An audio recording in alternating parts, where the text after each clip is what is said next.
celebrating safety all month long here on Mass Appeal. So today we are outside because why not? It's a glorious day. We're talking about summertime pet safety, and we're doing so with Judith Suarez. She's from the Pioneer Valley Kennel Club. Judith, it's a pleasure to have you outdoors. It's great to be out here. Thanks for joining us today. So we're talking about summer safety, and we have a lot of things here that we need to be mindful of.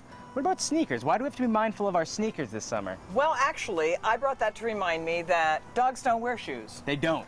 And so, if you're running your dog or walking your dog for long distances and you're on hot concrete and it's a 90-degree day, you really need to think about it. They will burn the pads of their feet. Well, you always think about that when you're around a pool deck and you say, oh man, my feet are so hot. Right. You don't realize that that's dog's daily life. And even grass or sand gets really warm. Right, and grass is the other reason. Dogs don't wear shoes, and if you're walking them on people's grass who they've just had the guy come in and spray, you know what? It gets on their feet, they lick their feet. It's not a good way to put pesticide in your dog. And you can't trust that everybody's going to be putting those signs up that say, keep off, we've just fertilized. Absolutely, and you can't expect either that just because they say you only have to be off of it for 24 hours, that it's not really down there in the crevices and cracks. Which reminds me that if people are looking to fertilize their lawn or they're putting down, ant or bug traps, they should really look, if they have pets, to be conscious of that. They need to be conscious, and they need to follow the time guidelines, because the time guidelines are really important. The other thing that's important, because it's ant season, it's summer. Yeah. Putting these little ant traps out, really cool. Problem with it is, they're made of sugar. That's what makes the ants go to them. And that's what dogs It's love. also what dogs like to go to. So sticking them under the baseboard of your cupboard, probably not a good plan, because your dog can get to it just as easy as the ants. So if we are to use these, maybe put them on a high place where they cannot reach. Up and back. And if you have a counter surfer, you may want to think of another option, because if your dog routinely walks up on the counter, they'll get them regardless of where they are. But I'm sure if you go to local pet stores or large big box stores, they're going to have pet safe products too, so you can invest in those if you don't want to go with the delicious sugar treats. Right, and it becomes a toss-up, ants or sugar treats. So you just kind of do what you can. What about this? We have charred wood here and some skewers. Now, what do these represent? Okay, this is all about your grilling. We grill a lot in the summertime. We don't think about it. We use these wooden things for our shish kebabs. Lots of us do planks. This is what a plank looks like after it's been burned a little bit. This one had shrimp on it, so it's not very impressive. But if you had a cooked chicken on this would be all nice and gooey. Oh, no. One of my dogs, actually, I picked up one of these, laid it off of the grill, and within a nanosecond, he had that in his mouth. Not only is it really hot, but they always say, don't cook your food and try to get so much of this in, because it's carcinogens. It could be. It's carcinogens, but more important, once it's brittle, it breaks, and you don't need a perforated stomach. Oh, you're right. Lucky for me, that dog would let me take anything away from him. The dog I have now, meh. But I know my dog, you give him something that he likes and he knows he shouldn't have, he's sprinting. That's right. And the one I have now would be sprinting away with it. And it was just, it was covered with wonderful goo. I don't blame him. No, you can't. But yeah, that's the thing. When you're outside this summer, you have to be really adamant that you keep everything clean and dog-friendly. Right, and pay attention. Like corn. Hence the corn. Corn's wonderful. It's sugary. Dogs love corn. This corn cob will cost you many $1,000s at the vets. So one corn cob that costs 50 cents at the grocery store, if they eat it, it's... Right. Corn cobs go in really easy. They break them up, they swallow them, they don't come out. Oh. It doesn't digest. And it does not digest. The center of this will not digest for most dogs. May I break it? You certainly may. Let's see. So you think it's all fun and games, but that's a very tough center. It's a very tough center, and it breaks up in large chunks. And large chunks are what's, if they chewed it down to little pieces, it would be fine, like a cow does, but they don't. But they're gonna woof it down as quickly as possible. They woof it down in big chunks, and then they just sit there, and it doesn't go any further. Now, Judith, why do we have a lint roller here? Last but not least, it's lime tick season.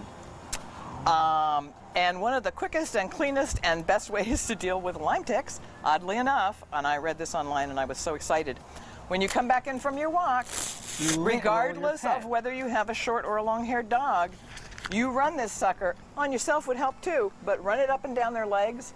If you got a dog like mine who wants his face and everything, rub it up here, rub it up here. You will be amazed. If there were lime ticks, they would be all covered with little black dots. Lime ticks are really squeaky, and before they get into the fur, when they first get on you, they're just walking around on the surface. Well, that's the thing, because an embedded tick you're not going to be able to get with this. That being said, this is just what you do when you just come in from your walk. Great idea. Now, Judith, we're almost out of time, but really quick, we have a picture of a dog getting blasted with a hose. Good idea, bad idea? Mixed idea. Dogs love hoses.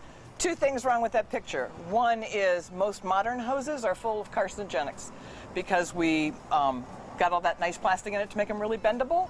They've been laying in the sun. Your dog is getting a real blast of really bad petrochemicals. Second thing is water intoxication. If your dog gets too much water, you are going to risk them having something called water intoxication, which is when the salt and water balance in their body goes off. So you just have to watch out. You have to watch out. They'll start being lethargic and throw up. Same thing if you're throwing things into a pond. You know, they suck up a lot of water. Watch out. You gotta watch out. Judith, great safety tips. Thank you so much for You're coming by quite and sharing welcome. these today. We're going to be back out later with some more dog tips. And ahead on... Hey everybody, we're back outside with Deb Ash, once again from the Pioneer Valley Kennel Club. We're talking about search and rescue, but first you brought Sterling with you. Sterling's a search and rescue dog.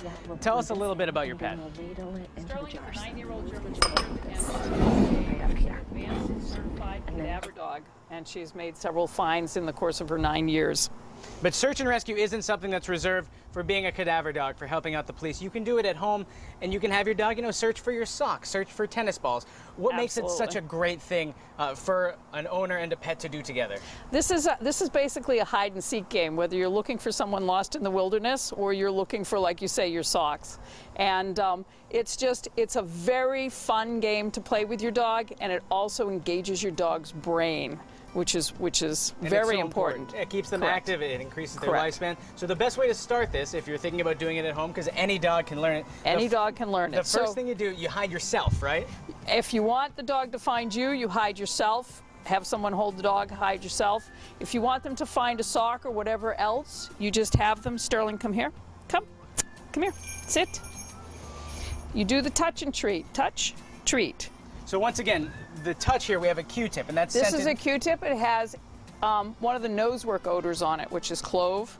And nosework is a sport. Yeah, good girl, very good. And so she knows that if she touches this, she gets a cookie, but she doesn't get the cookie unless she does touch it. So there's a scent in that, so the dog, you can see, touches the scent and then gets a treat for that. Yes, there you go. Good girl. So you very start good. with that, and then where does it progress once the dog has the scent down? Once the dog has the scent down, then you progress in slow increments, little increments where you throw it, have the dog go and find it, start hiding it around your kitchen. Same way with you, start hiding in the living room or in the closet, work that way. And then eventually what you're going to do is you're going to build up to, hey Sterling, can you find it? So you've used find it as the keyword, and Sterling's looking Correct, for something and Sterling is looking for that little Q-tip, which I've hidden out here. with a similar scent, the clove scent. Correct. And if you watch her, this is fun. once she's found it, which she just has, Yeah. this is her indication. She sits at source. No way. Yes.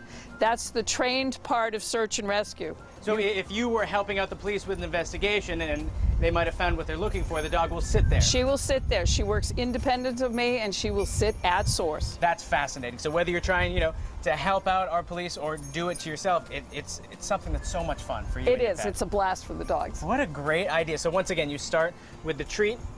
The click and basically it's the treat, what you're looking for and your treat, and you go no for the treat, no, no, no.